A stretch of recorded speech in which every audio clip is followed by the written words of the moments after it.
Hello everyone, कैसे हैं आप सभी। तो ये जो हमारी क्लास 6 की सोशल साइंस चल रही है उसका आज हम लास्ट चैप्टर करने वाले हैं, चैप्टर नंबर 14। ये आपकी थीम ई है और इस थीम ई में आपके दो ही चैप्टर्स थे जो कि इकोनॉमिक्स लाइफ से रिलेटेड थे। इसमें जो पहले वाला चैप्टर है वो हम कर चुके हैं, चैप्टर नंबर 13 कंप्लीट हो चुका है आपका। आज जो हम करने वाले हैं वो है आपका इकोनॉमिक एक्टिविटीज़ अराउंड अस। इसके बाद आपकी ये बुक कंप्लीट हो जाएगी। ठीक है, मैं एक बात आपको बता देती हूँ, क्लास 6 की ये बुक आपकी कंप्लीट हो रही है, उसके साथ ही साथ मैं आपको क्लास 7 की ज्योग्राफी भी ऑलरेडी करा चुकी हूँ। ठीक है, अगर आपने वो नहीं देखी है तो आपको क्लास 6 और क्लास 7 दोनों की जो प्लेलिस्ट है इन दोनों का, उसका लिंक आपको डिस्क्रिप्शन में मिल जाएगा, वहाँ से आप चेक कर सकते हैं। इसके बाद अब ये आपका कंप्लीट हो जाएगा। इसके बाद हम आप सबसे पहले आपका क्लास 8 का ज्योग्राफी कंप्लीट करेंगे। ठीक है, क्योंकि जैसे कि आपको पता है कि सीटेट दिसंबर की प्रिपरेशन हम कर रहे हैं, वो हमारा टारगेट है क्लियर करना। तो उसका ज्योग्राफी वाला पोर्शन हम सबसे पहले कंप्लीट कर देते हैं, क्योंकि उसके टॉपिक्स भी कम है और उसमें से क्वेश्चंस भी कम ही बनते हैं। लेकिन ये आपकी न्यू बुक इंट्रोड्यूस हुई है इस बार, तो सबसे ज़्यादा चांसेस हैं कि आपके इस बुक से डायरेक्ट क्वेश्चंस पूछे जाएंगे। ठीक है, क्लास 8 की ज्योग्राफी कंप्लीट होने के बाद में फिर मैं आपका क्लास 7 और 8 का हिस्ट्री स्टार्ट करूँगी। ठीक है, 7th और 8th का हम क्या करेंगे, उसके बाद अपना हिस्ट्री करेंगे, हिस्ट्री वाला पोर्शन, और उसके बाद हम पॉलिटिकल साइंस करेंगे। तो ये आपका पूरा सीक्वेंस रहेगा। उसके बीच में मैं आपको सारे PYQs भी कराऊंगी, और हम पेडागोजी की भी अलग से थ्योरी क्लासेस भी लेंगे, और पेडागोजी के जितने भी क्वेश्चंस आपके PYQ में आए हुए हैं उनकी अलग से प्रैक्टिस भी करेंगे। ठीक है, तो ये पूरा सीक्वेंस मैंने आपको दिसंबर तक का बता दिया है। तो अब हम अपने चैप्टर को स्टार्ट करते हैं, जिसका नाम है इकोनॉमिक एक्टिविटीज अराउंड अस। ये एक कौटिल्य अर्थशास्त्री, इन्होंने ये कोटेशन दी है, the root of prosperity is economic activity, the lack of it brings material distress, the absence of fruitful economic activity endangers both current prosperity and future growth. तो अब इस चैप्टर को जब आप समझेंगे पढ़ेंगे तो क्या क्या क्वेश्चन आपके अराइज होते हैं। How are the economic activities classified, किस तरीके से इकोनॉमिक एक्टिविटीज को क्लासिफाई किया गया है। What differentiates these activities to be grouped into sectors, और ये जो एक्टिविटीज़ है इनको सेक्टर्स में किस तरीके से ग्रुप किया गया है, क्या है वो। How are the three sectors interconnected, और ये जो तीनों सेक्टर हैं ये किस तरीके से एक दूसरे के साथ इंटरकनेक्टेड हैं। तो ये सारे क्वेश्चंस के जो आंसर्स हैं वो आपको इस चैप्टर में मिलेंगे, इस चैप्टर को आप समझेंगे। ठीक है, तो ध्यान से चैप्टर को समझने की कोशिश करें। अब अगर हम इंट्रोडक्शन से स्टार्ट करते हैं, in chapter number 13 we learn about two types of activities. अगर हम चैप्टर नंबर 13 की बात करते हैं तो हमने दो टाइप की एक्टिविटीज़ को वहाँ पर समझा था। पहला था आपका इकोनॉमिक एक्टिविटी और दूसरा आपका आता है नॉन इकोनॉमिक एक्टिविटी।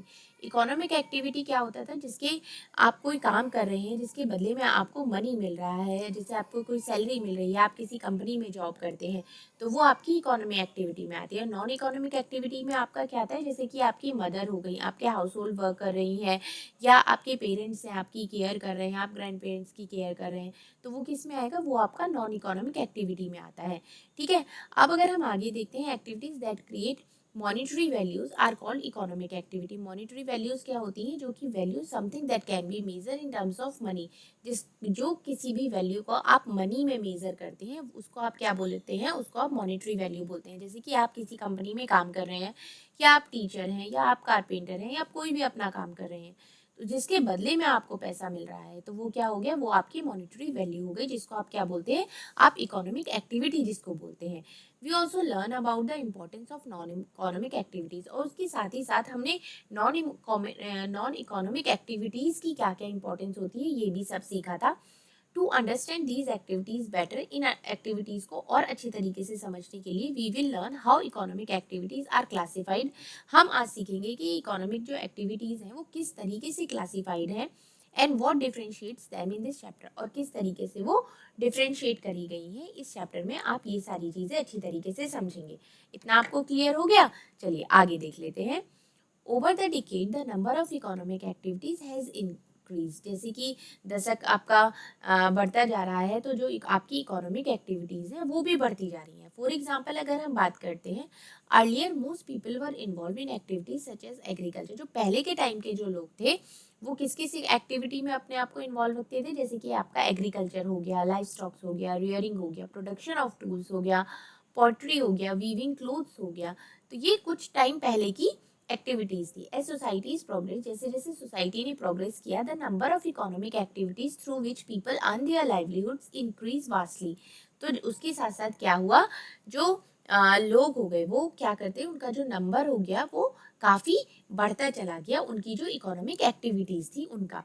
अगर हम आज की बात करते हैं, there are diverse economic activity. आज की डेट में बहुत सारी इकोनॉमिक एक्टिविटीज हैं, जैसे कि आपका हो गया मैन्युफैक्चरिंग, कंप्यूटर्स, कंप्यूटर को बनाना हो गया, मोबाइल फोन्स हो गए, ड्रोन्स हो गए, बैंक में काम करना हो गया, स्कूल्स हो गया, होटल्स हो गया, driving various type of vehicles, अलग अलग व्हीकल्स को चलाना हो गया, ट्रांसपोर्टेशन हो गया, एक जगह से दूसरी जगह पर जाना हो गया, फर्नीचर बनाना हो गया, टेलरिंग का काम हो गया, क्लोथ्स यूजिंग मशीन्स, जो कपड़े हैं वो मशीन से बनने लगे हैं, क्रिएटिंग सॉफ्टवेयर्स लोग बनाते हैं, रिपेयरिंग करते हैं, रेफ्रिजरेटर को रिपेयर करने का काम हो गया, इलेक्ट्रीशियन का काम हो गया, वॉशिंग मशीन्स का काम हो गया। तो ये सारी क्या है, ये सारी कैटेगरीज है, एक्टिविटीज है, इकोनॉमिक एक्टिविटीज है, जिनमें आज की डेट में लोग अपने आप को इन्वॉल्व रखते हैं।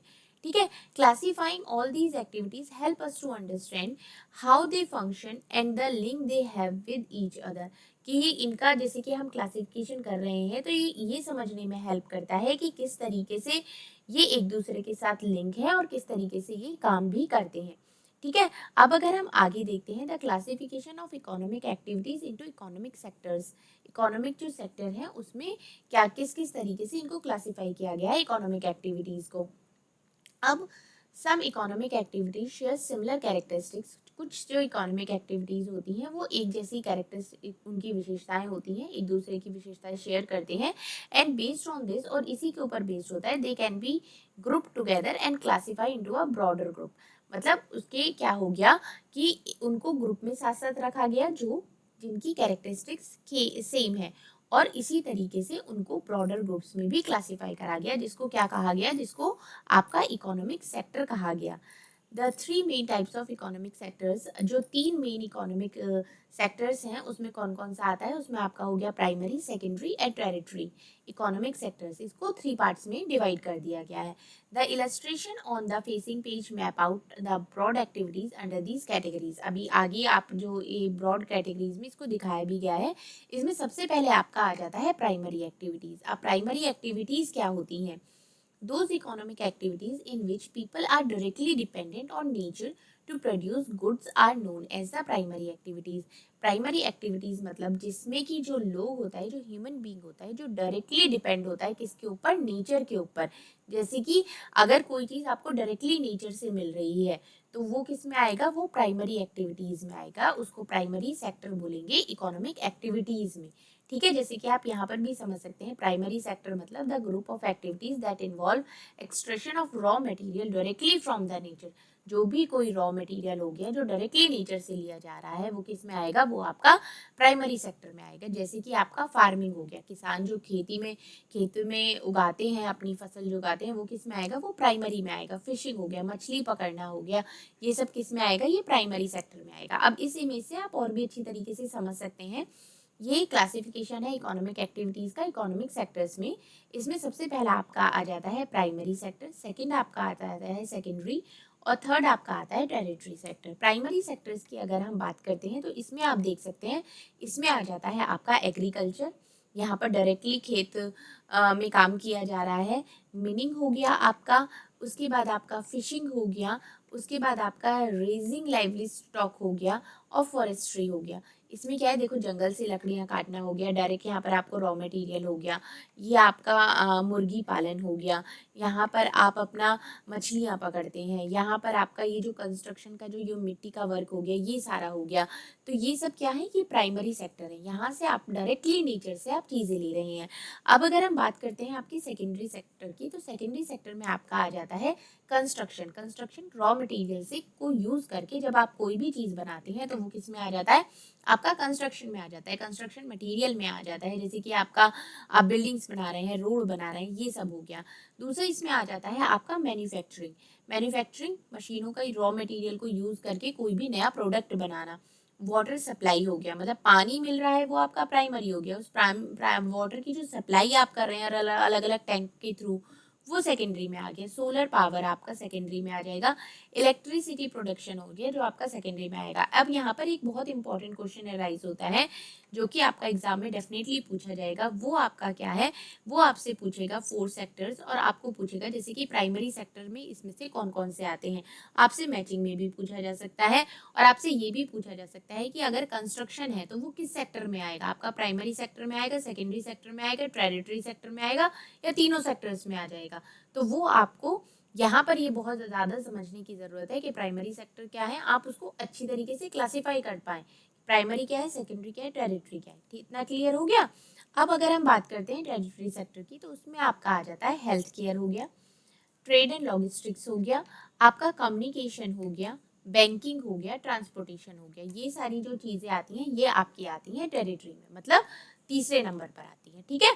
बाकी ये चीज़ें आगे आपकी और भी ज़्यादा क्लियर हो जाएंगी, जैसे कि for example work involving cultivation of grains, that vegetables from agriculture farms, collecting woods from the forests, extracting coal from mines, fishing from fishers, eggs from poultry farms etcetera. जैसे कि एग्जाम्पल में आपने देखा था कि किस तरीके से ग्रेन्स फसल उगाई जा रही है, वेजिटेबल्स उगाए जा रहे हैं एग्रीकल्चर से, वुड को, लकड़ियों को कलेक्ट किया जा रहा है जंगलों से, और जो खदान है उनसे कोयला निकाला जा रहा है, फिश पकड़ी जा रही है, जो मुर्गी पालन है वहाँ से अंडे लिए जा रहे हैं। ये सब किस में आता है, ये आपका आता है प्राइमरी सेक्टर इकोनॉमिक एक्टिविटीज़ में आता है। अब अगर हम भाग के देखते हैं, the most common primary activities are, सबसे जो कॉमन प्राइमरी एक्टिविटी उसमें आती है आपका agriculture, mining, fishing, raising livestock, forestry. ये किस में आते हैं आपके, ये प्राइमरी एक्टिविटीज़ में आते हैं। ये आप ज़रूर से अपने, अगर आप नोट्स बना रहे हैं तो उसमें आप ये ज़रूर लिखें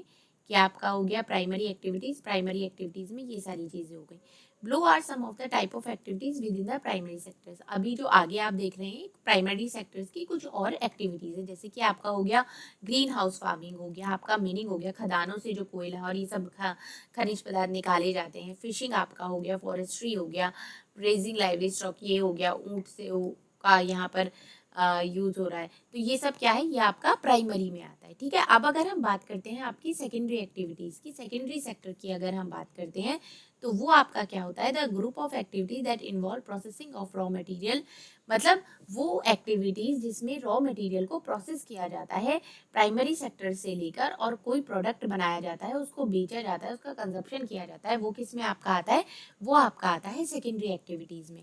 अब अगर हम यहाँ पर बात करते हैं economic activities in which people are dependent on output of the primary sector, primary sector का जो आउटपुट है उसके ऊपर जो लोग डिपेंडेंट है वो किस में आएगा, वो आपका आएगा सेकेंडरी एक्टिविटीज में। सेकेंडरी सेक्टर हो गया, इकोनॉमिक एक्टिविटी हो गया। The secondary sector includes the construction of building, इसमें क्या क्या आएगा आपका, बिल्डिंग का कंस्ट्रक्शन हो गया, रोड हो गया, and providing utilities like water हो गया, वाटर का यूटिलाइजेशन हो गया, इलेक्ट्रिसिटी हो गई, गैस हो गई, अदर ज़रूरी जितनी भी चीज़ें हो गई, ये आपकी सब सेकेंडरी सेक्टर में आएगा। It also include the manufacturing of products in factories, factories में जो प्रोडक्ट्स बनाए जाते हैं, मैन्युफैक्चरिंग करी जाती है, वो भी आपका सेकेंडरी एक्टिविटीज़ में आएगा। Production units to process raw material from the primary sector, ये क्या करते हैं, प्राइमरी सेक्टर से रॉ मटेरियल लेके उसको प्रोसेस करके प्रोडक्शन यूनिट्स में लेकर जाते हैं into some other forms that can be further sold and consumed, जिसको बाद में ये आगे बेच देते हैं या फिर उसका उपयोग करने लगते हैं। अगर हम सम एग्जांपल्स की बात करते हैं जो कि सेकेंडरी सेक्टर एक्टिविटीज़ में आती हैं, उसमें आती हैं processing of grain obtain from agriculture fields to make flour in mills, जैसे कि आपने खेत से, यहाँ से आपने गेहूँ लिया, उसको फैक्ट्री में लेकर गए, वहाँ पर उसको मशीनों के द्वारा पीसा, उसका आटा बना दिया, ठीक है। एक्सट्रैक्शन ऑफ ऑयल, जैसे कि आपने मूंगफली का तेल निकाल दिया या सरसों ले ली, उसे फिर मशीन्स में डाला गया, उसका ऑयल निकाला गया, तो वो किस में आएगा, वो आपका सेकेंडरी एक्टिविटीज़ में आएगा। टी लीव्स हो गया, या चाय की जो पत्तियाँ हो गई उनको फिर बागानों से ले जाकर और फिर उनकी टी बनाना, तो वो किस में आ गया, ये आपका सेकेंडरी एक्टिविटीज़ में आ जाता है। उसी के साथ साथ woods from the forest is converted into furniture, जैसे कि लकड़ियां तो जंगल से काट ली, वो प्राइमरी में आएगा, लेकिन उसका फर्नीचर बना, उसका पेपर बना, उसका कॉटन को यूज किया गया जैसे कि क्लोथ्स के लिए, तो वो आपका किस में आएगा, वो आपका सेकेंडरी एक्टिविटीज में आएगा। And steel from iron ore is use to make automobiles like cars, truck etcetera. तो ये सब किस में आ जाएंगे, ये आपके सेकेंडरी एक्टिविटीज में आ जाएंगे। आपको क्लियर हो गया प्राइमरी और सेकेंडरी, पहले इन दोनों में ही डिफरेंस करिए तो आपको अच्छे से क्लियर हो जाएगा, ठीक है। अब अगर आप आगे देखते हैं, ये हो गया आपका ऑटोमोबाइल्स फैक्ट्री, ये हो गया आपका टेक्सटाइल फैक्ट्री, यहाँ पर आपका आ गया फर्नीचर प्रोडक्शन यूनिट हो गया या फार्मेसी हो गया। तो ये किस में आ रहा है आपका, ये सेकेंडरी में आ रहा है। अब टाइप्स ऑफ ऑटोमोबाइल्स की अगर हम बात करते हैं तो पैसेंजर व्हीकल्स जैसे कि कार हो गया, वो इंडिया में यूनिट्स कितनी प्रोड्यूस करी जा रही हैं, 2022 का अगर डेटा हम देखते हैं तो 45 लाख हो गया। कमर्शियल व्हीकल्स जैसे कि ट्रक हो गए तो 10.3 लाख हो गया। 3 व्हीलर्स हो गए 8.6, और 2 व्हीलर की अगर हम बात कर रहे हैं तो वो आपका 2 करोड़ है, ठीक है।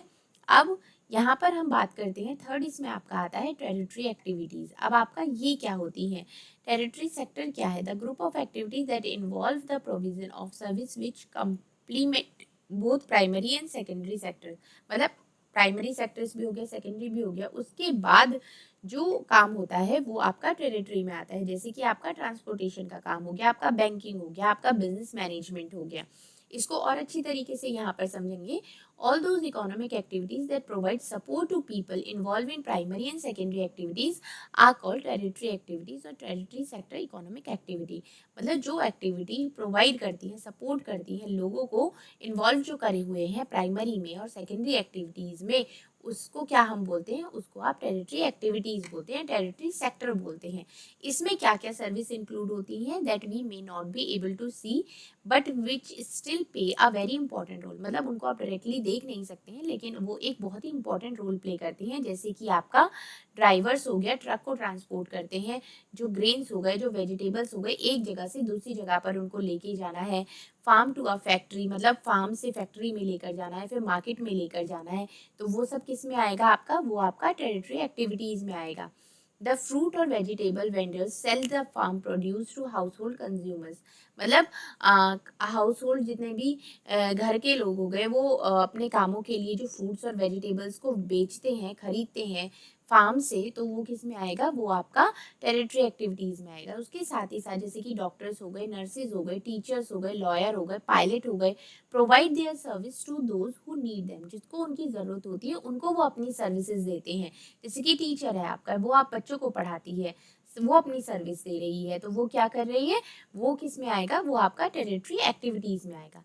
There are technicians who repair and service electronic items. जैसे कि टेक्नीशियंस आपके हो गए, कोई भी इलेक्ट्रॉनिक आइटम आपका खराब हो जाता है उसको ठीक करने के लिए आप बुलाते हैं। जैसे कि आपके मोबाइल फोन्स हो गए, आपका टेलीविजन हो गया, मशीन्स हो गई, जिनको व्हीकल्स को रिपेयर करते हैं, जैसे कि कार हो गई, ट्रैक्टर हो गए, इलेक्ट्रीशियन हो गए।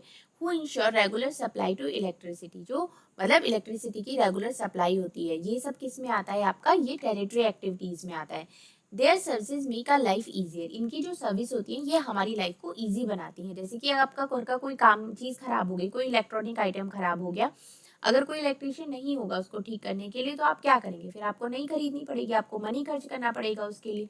और हो सकता है कि आप बहुत ही कम पैसे में आप उसको ठीक भी करा सकते हैं। तो ये सारा काम कौन करेगा, इलेक्ट्रीशियन करेगा। तो ये किस में आएगा, ये काम, ये आपका टेरिटरी एक्टिविटी में आएगा। Similarly communication services through mobile and internet software development. जैसे कि आप एक दूसरे से बात करते हैं मोबाइल के थ्रू, इंटरनेट के थ्रू, सॉफ्टवेयर डेवलप होते हैं। सर्विस होटल्स में सर्विस दी जाती है, रेस्टोरेंट होता है, होटल्स में क्या होता है कि आप अपने ही रूम से फ़ोन करते हैं और सर्विस आपको प्रोवाइड कर दी जाती है। बैंक हो गया, स्कूल्स, हॉस्पिटल्स हो गए, एयरपोर्ट्स हो गए, शॉप हो गए, वेयर हाउसेज हो गए। तो ये सारी चीज़ें किस में आएंगी, ये आपका टेरिटरी एक्टिविटीज़ में आएंगी। जैसे कि आपसे पूछ सकता है कि एयरपोर्ट हो गया, हॉस्पिटल हो गया, या बैंक, स्कूल्स हो गए, ये सारी जितनी भी सर्विसेज होती हैं किस किस सेक्टर में आएंगे, आपका प्राइमरी, सेकेंडरी या टेरिटरी। तो आपको ये पता होना चाहिए कि वो टेरिटरी में आएगा। और ये आप तभी कर सकते हैं जब आप तीनों के बीच में डिफरेंस क्रिएट कर सकते हैं कि हाँ ये प्राइमरी है, ये सेकेंडरी और ये टेरिटरी आता है, ठीक है। Are all examples of tertiary sector is economic activity? This sector is called the service sector. इस सेक्टर को क्या कहा जाता है, सर्विस सेक्टर भी कहा जाता है।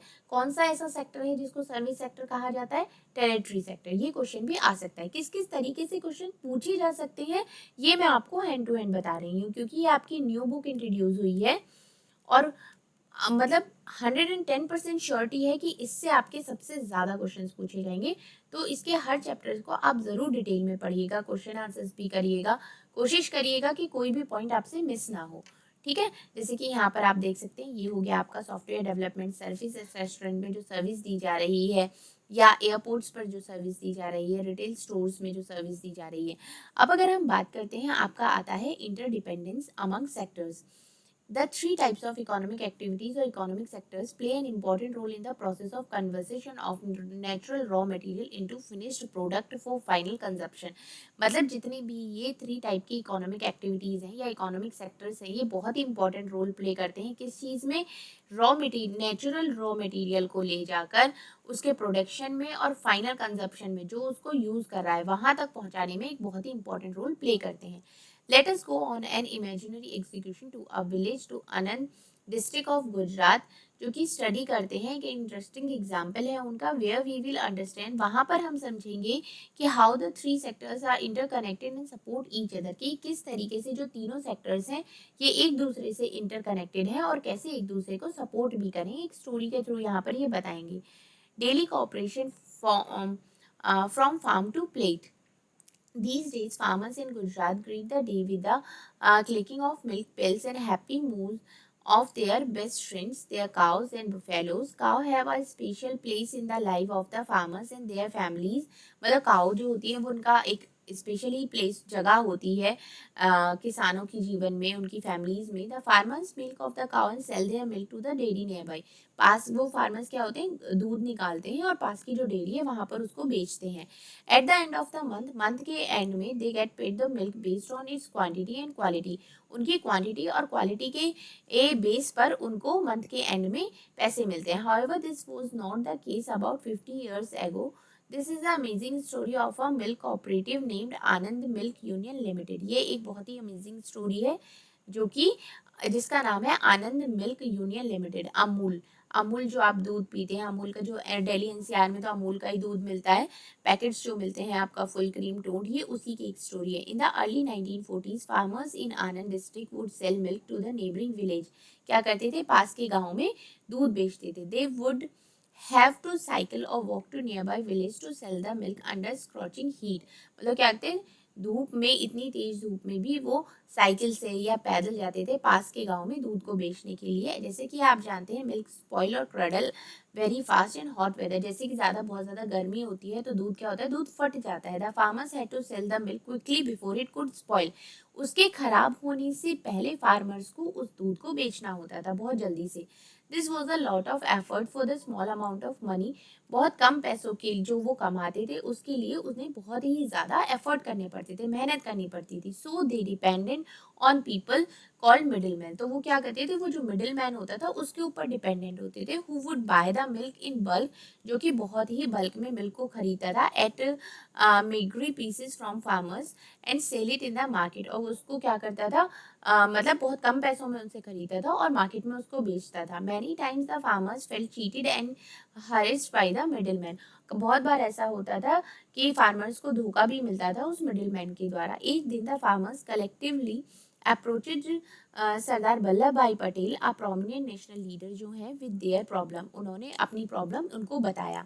ही advise them to form a cooperative to become interdependent and stop relying on the middle man. और उन्होंने उनको सजेस्ट किया कि आप एक मतलब खुद इंडिपेंडेंट बनिए और जो मिडिल मैन है उसके ऊपर रिलाई करना बंद करिए। As a cooperative the farmers would be able to buy and sell milk as a group, taking care of the entire cooperation of milk collection.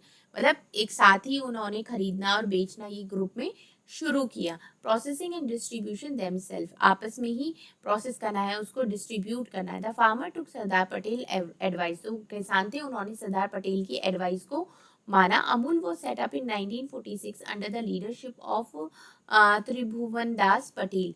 ये इनके अंडर में 1946 में अमूल ये जो कंपनी है ये बनाई गई। Freedom fighter doctor Verghese Kurien, the engineer who was working at a dairy factory in Mumbai, जो कि मुंबई की डेयरी फैक्ट्री में काम करते थे। This initiative brought farmers including women together. उन्होंने किसानों को, औरतों को, इन सबको साथ मिलाया। Give them control over the production and sale of milk, उसके ऊपर काम करना शुरू करा और उसको बेचना शुरू करा। The milk producer collectively made their own decision all matters such as production, मतलब प्रोडक्शन करना, पॉस्चराइजेशन करना एंड मिल्क को बेचना। The task were shared by everyone, ये जो टास्क था ये हर किसी के द्वारा शेयर किया गया। Which help raise their income gradually, जिससे क्या हुआ, उनकी जो इनकम थी वो धीरे धीरे बढ़ने लगी। They did not need the middle man, उनको किसी मिडिल मैन की अब कोई ज़रूरत नहीं थी। और become like a one big family, और वो धीरे धीरे एक बड़ी फैमिली बन गए। As more and more farmers begin to see the benefits of the cooperative, it continue to grow, जैसे जैसे उनको बेनिफिट्स दिखते गए बाकी लोग भी उनके साथ जुड़ते चले गए और ये इसी तरीके से कंटिन्यूसली ग्रो करता गया। The quantity of milk that was being collected was so huge, तो जो वो मिल्क कलेक्ट कर रहे थे उसकी जो क्वांटिटी थी वो बहुत ज़्यादा हो गई। That the farmers decided to make other product out of it, तो उन्होंने फार्मर्स ने डिसाइड किया कि इससे हम और भी प्रोडक्ट बना सकते हैं। This set up a factory in Anand and begin to produce butter and milk powder, तो उसके लिए उन्होंने क्या किया, बटर बनाना स्टार्ट कर दिया, मिल्क पाउडर बनाना शुरू कर दिया।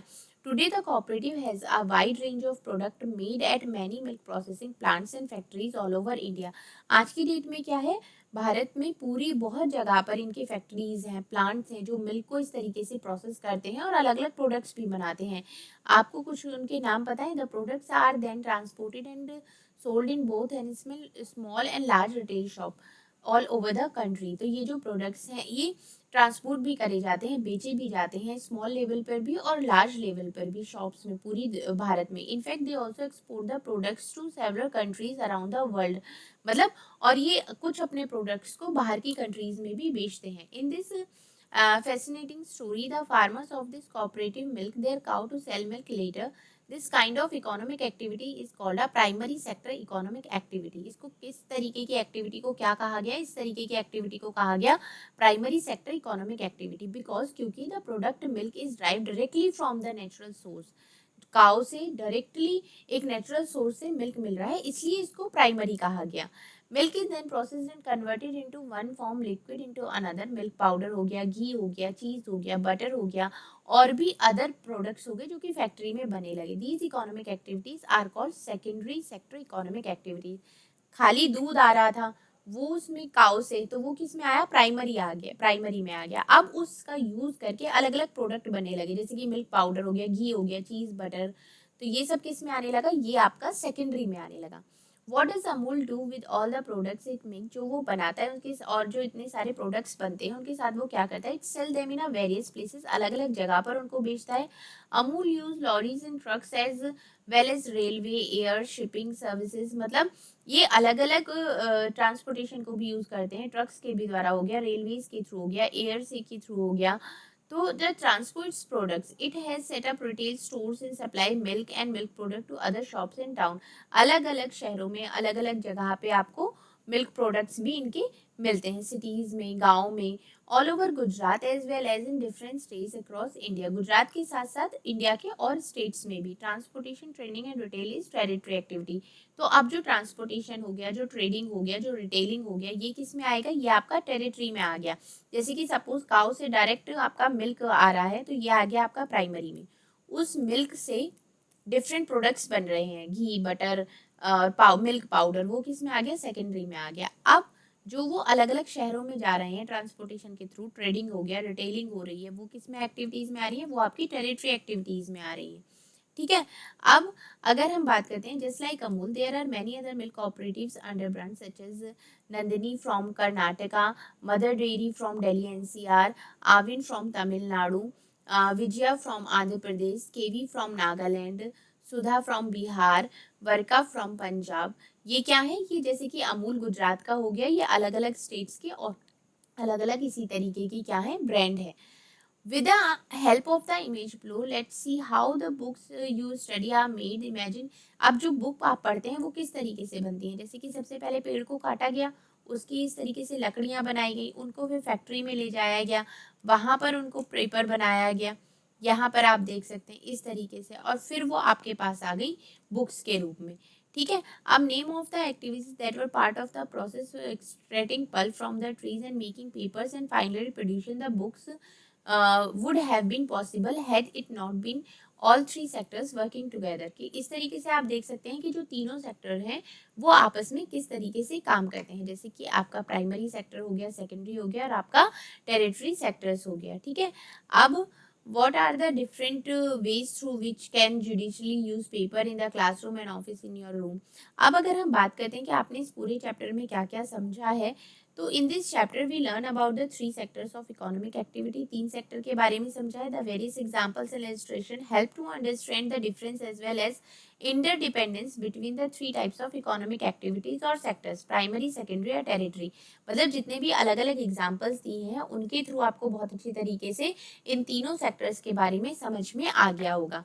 ठीक है, तो यहाँ पर ये आपका चैप्टर कंप्लीट होता है और उसी के साथ साथ ये आपकी यहाँ पर क्लास 6 की सोशल साइंस जो बुक है वो भी आपकी कंप्लीट होती है. ठीक है, अब मैं आपकी क्लास 8th का ज्योग्राफी स्टार्ट करूंगी. सबसे पहले वो कंप्लीट हो जाएगा, उसके बाद हम अपना हिस्ट्री और फिर हम अपना सिविक्स को स्टार्ट करेंगे. ठीक है, उसके साथ साथ मैं आपको पीवाईक्यू के जितने भी आपके क्वेश्चन पेपर्स हैं वो भी हम बीच बीच में डिस्कस करते रहेंगे. चलिए, चैनल पर पहली बार आए हैं और अगर सीटेट दिसंबर को टारगेट कर रहे हैं तो आप हमारे साथ जुड़ सकते हैं और डेफिनेटली आपका एग्ज़ाम क्लियर होगा अगर आप अपनी तैयारी एक कांस्टेंट वे में करते हैं तो. Thank you so much.